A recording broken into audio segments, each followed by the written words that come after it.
भी मौर्य शासन के बारे में जानकारी, मौर्य वंश के बारे में जानकारी मिलती है। कौटिल्य का अर्थशास्त्र हो गया। जूनागढ़ अभिलेख में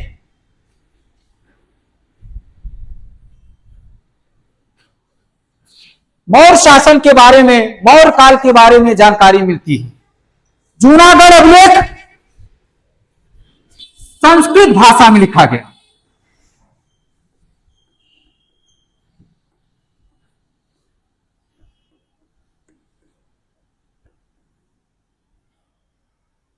संस्कृत भाषा में जूनागढ़ अभिलेख लिखा गया। यह गिरनार पर्वत पे है। यह अभिलेख गिरनार पर्वत पे है।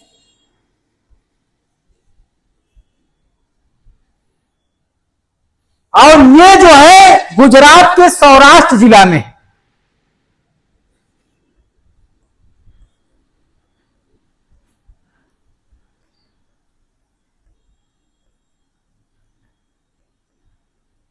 सौराष्ट्र में है।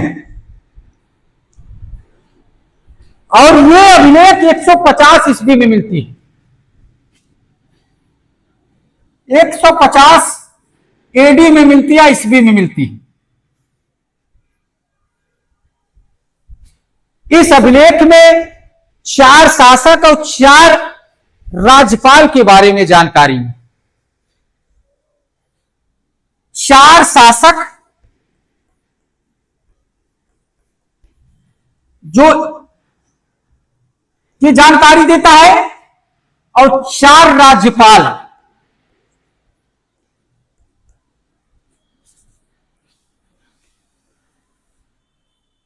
चार राज्यपाल और 4 शासक के बारे में जानकारी है।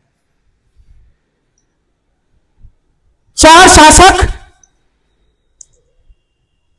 कौन कौन है? चंद्रगुप्त मौर्य,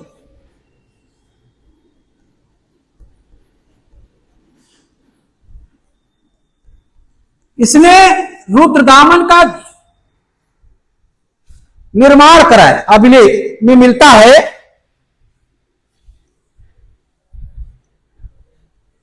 सुदर्शन, रुद्रदामन के जूनागढ़ अभिलेख में सुदर्शन झील का अभिलेख मिलता है। सुदर्शन झील का अभिलेख मिलता है। झील का वर्णन मिलता है। वर्णन लिख, सिंचाई के लिए उपयोग होता था। जूनागढ़, रुद्रदामन का जूनागढ़ अभिलेख है जो संस्कृत भाषा में लिखा गया। गिरनार पर्वत से मिला। इसमें गुजरात के कठियावाड़ क्षेत्र से रुद्रदामन। और 150 बीसी एडी में मिला, ईस्वी में मिला। इसलिए 4 शासक और 4 राज्यपाल का इसमें सुदर्शन झील की व्याख्या किया गया। क्या किया गया है? सुदर्शन झील की व्याख्या किया गया। सुदर्शन झील का निर्माण चंद्रगुप्त मौर्य ने करवाया। कौन करवाया? चंद्रगुप्त। उसका विस्तार अशोक भी करवाया। और रुद्रदामन के समय में, ये रुद्रदामन के प्रथम के समय में ये झील टूट गया था। इसका पुनर्निर्माण करवाया। और उसके बाद स्कंदगुप्त ने भी इसका पुनर्निर्माण करवाया। तो चंद्रगुप्त मौर्य ने अपने राज्यपाल के सहायता से, वो राज्यपाल कौन है? पुष्पगुप्त वैश्य।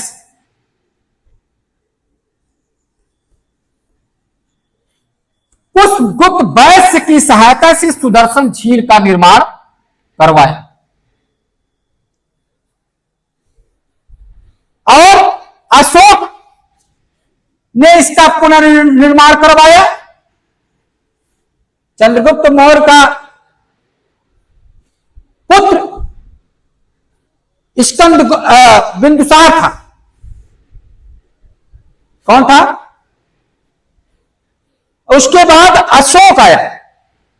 अशोक भी सुदर्शन झील का पुनर्निर्माण करवाया।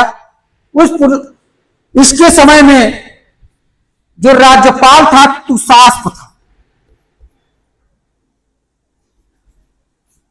ये यवन का था, ऐसे पूछा है। रुद्रदामन के समय में सुविशाख था।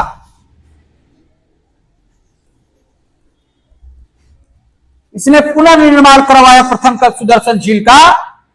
इसके समय में जो राज्यपाल था सुविशाख था। और तीसरा चौथा जो हुआ स्कंदगुप्त हुआ। उसके समय में जो राज्यपाल हुआ स्कंदगुप्त। पारदत्त हुआ और उसी का पुत्र चक्रपालिक था।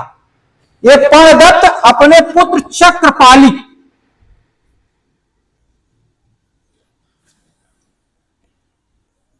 के सहयोग से पुनर्झील का पुनर्निर्माण करवाया। इसके समय में भी टूट गया। तो ये पूछ लिया है कि सुदर्शन झील में जूनागढ़ अभिलेख में जो अंकित है उसके बारे में वो कितने शासकों की व्याख्या करता है? 4 शासकों की। चंद्रगुप्त मौर्य, अशोक, रुद्रदामन प्रथम, स्कंदगुप्त। कितने राज्यपाल? 4। पुष्पगुप्त वैश्य, तुषास्प, विशाख और पारदत्त। उसके पुत्र चक्रपाली। तो यह भी पूछ लेता है कि चंद्रगुप्त के समय में राज्यपाल सुदर्शन झील के निर्माण करने में सहायता कौन किया? तो पुष्पगुप्त वैश्य ने किया। अशोक के समय में कौन राज्यपाल था? वो था तुषास्प। रुद्रदामन के समय में सुविशाख था। स्कंदगुप्त के समय में पारदत्त था। उसके पुत्र चक्रपालिक भी था सुदर्शन झील के निर्माण करवाने में। तो 4 राजा और 4 राज्यपाल की व्याख्या करता है। 150 एडी में आया इसे। अब अगर ट्रिकी में देखो नोट में तो चंद्रगुप्त मौर्य ने निर्माण करवाया सुदर्शन झील। अशोक ने नहर की व्यवस्था किया, नहर व सिंचाई की व्यवस्था किया। इस रुद्रदामन ने के समय टूट गया था प्रथम के समय में, इसने पुनर्निर्माण करवाया। स्कंदगुप्त ने पुनः मरम्मत कराया।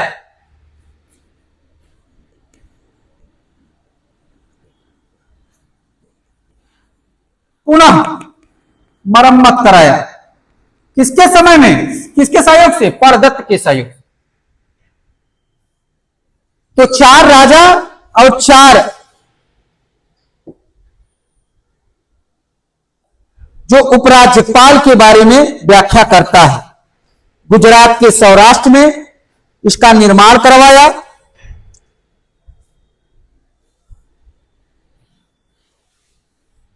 तो ये पूछ लेता है रुद्रदामन का जूनागढ़ अभिलेख किससे जुड़ा है?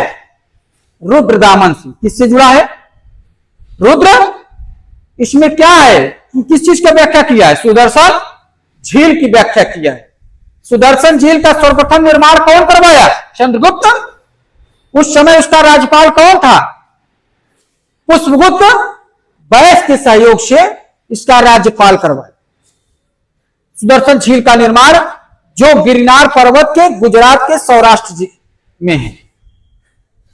150 एडी की बात है, ईस्वी की बात है। और अशोक इसे सिंचाई के लिए व्यवस्था किया। और रुद्रदामन के समय रुद्रदामन पश्चिम क्षत्रप वंश का था। पश्चिमी क्षत्रप वंश का था।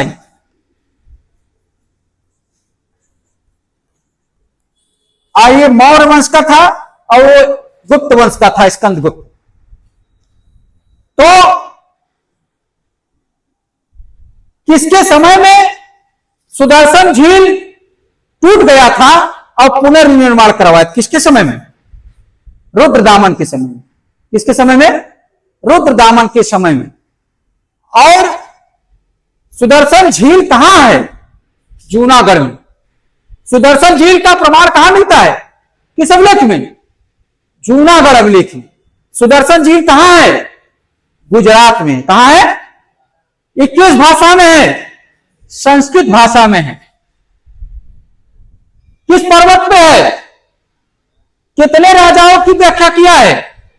सर्वप्रथम कौन राजा है जो निर्माण करवाया? चंद्रगुप्त। कौन पुनर्निर्माण करवाया? पूरी तरह से टूट गया था? रुद्रदामन प्रथम। ये कौन से वंश का था? पश्चिम क्षत्रप वंश का था।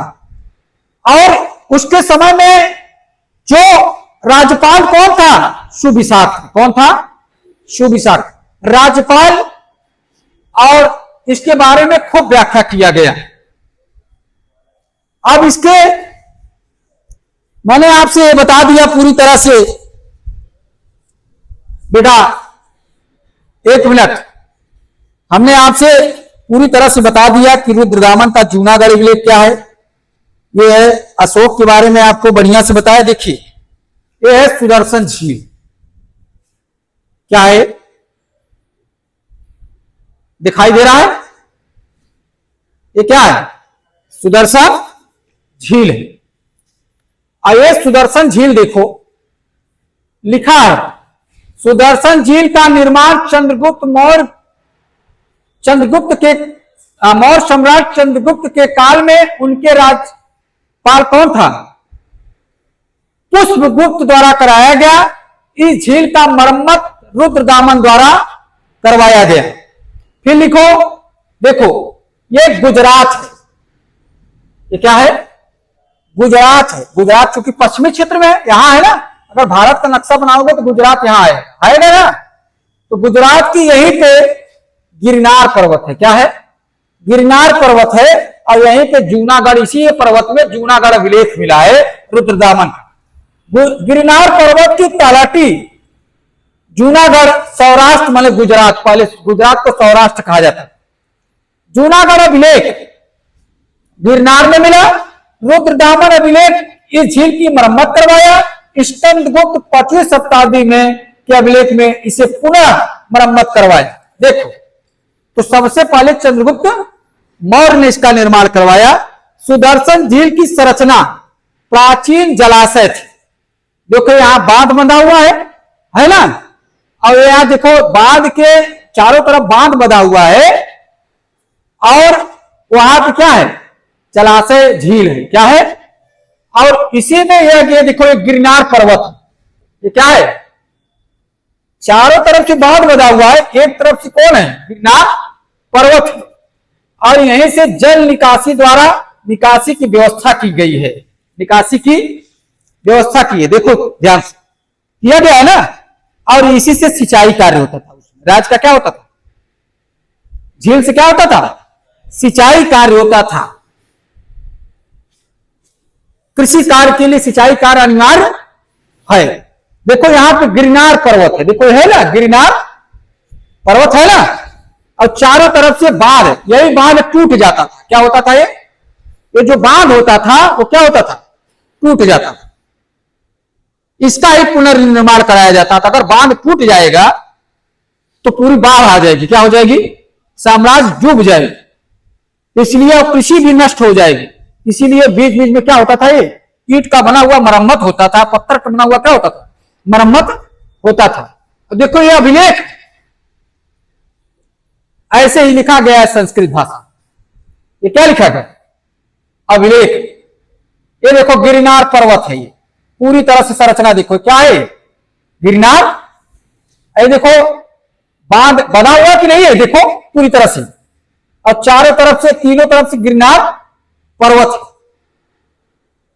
इस तरह की सुदर्शन झील। कोई दिक्कत है किसी को समझने में? नहीं ना। अब देखो कौटिल्य का अर्थशास्त्र क्या बताता। इसी में कौटिल्य का अर्थशास्त्र।